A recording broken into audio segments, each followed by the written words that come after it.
Ito mga master, Mitsubishi Strada 4-in-1.5 engine. So ang concern dito ay nag-check engine at kita nyo na tinanggalan namin yan ng gulong. Kasi nga ay kailangan nating i-resurface ang rotor disc nito. So dito na tayo sa loob mga boss. At tingnan natin kung may nakalitaw ba talaga na check engine light problem. So ito talaga yung main concern ng may-ari kung bakit nag-check engine yung sasakyan niya. Pero okay naman siyang tumakbo at hindi nag low power. So ngayon mga boss, paanda rin natin yung engine. Dahil medyo matagal na daw itong naka-check engine, sabi ng client natin. So Mitsubishi Strada 4-in-1.5 engine. So push button siya mga boss. So start. So ayun, umandar na siya mga master. So kita na yung kulay dilaw na umiilaw na naman ang sign ng 1.5. So sabi naman ng customer natin, wala naman daw problema sa takbo. Wala ding hindi din siya nag low power pero nakailaw lang talaga yung check engine light. So para malaman natin yung problema mga boss, ito gagamitan natin ng scanner yan mga boss. So ito yung partner natin sa diagnosing. So para may idea ka kaagad kung saan ka pupunta. So tuturuan na ka nito pag salangan mo siya ng scanner. So siya na ang magtuturo mismo kung saan ka pupunta, kung saan yung problema. 'Di ba? So ngayon, rev natin.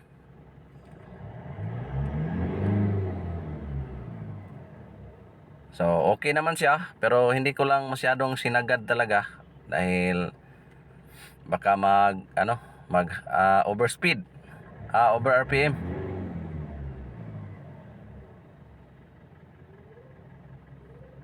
So good siya mga boss.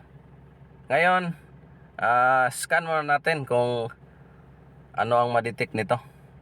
So RPM ulit.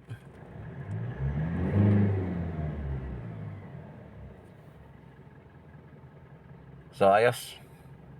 So ito naman yung fault code ng scanner natin mga boss. P0713 transmission fluid temperature sensor A circuit high present and pending. So ibig sabihin mga master, so parang matindi ang trouble code na to. Putol to or I think putol to mga boss. So siyempre gagapang na tayo dito sa transmission area dahil hindi tayo naka-lifter mga boss, busy ang lifter. At ito yung nakita natin dito. Na-surprise tayo.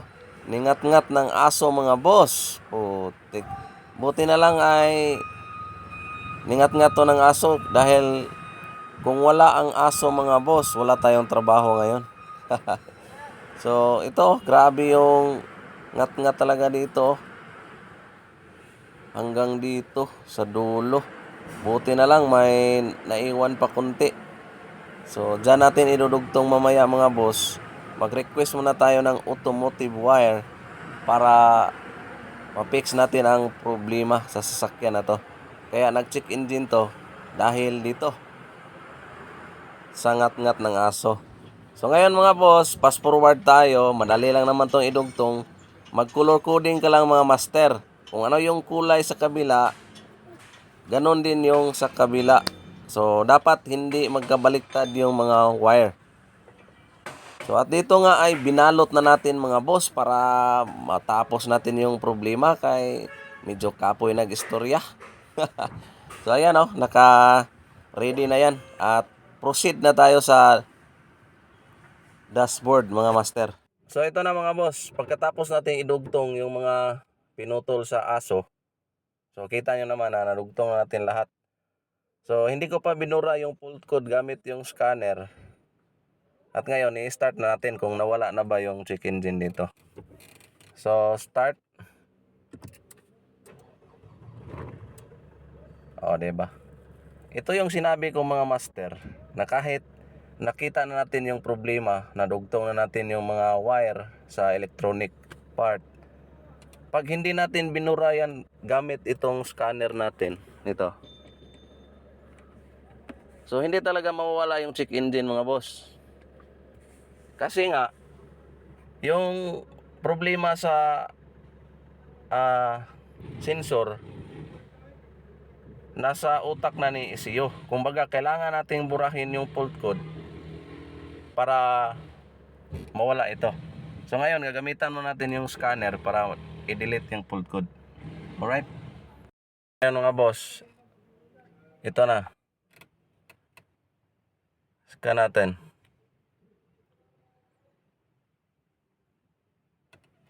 So ito, number of DTC stored.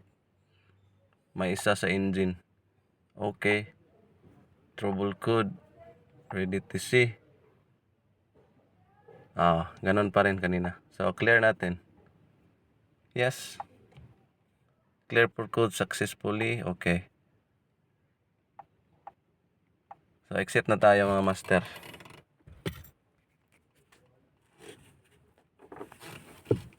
Start. Diba? Ayos, diba? Yan ang sinabi ko mga boss. Pag walang scanner sa panahon ngayon,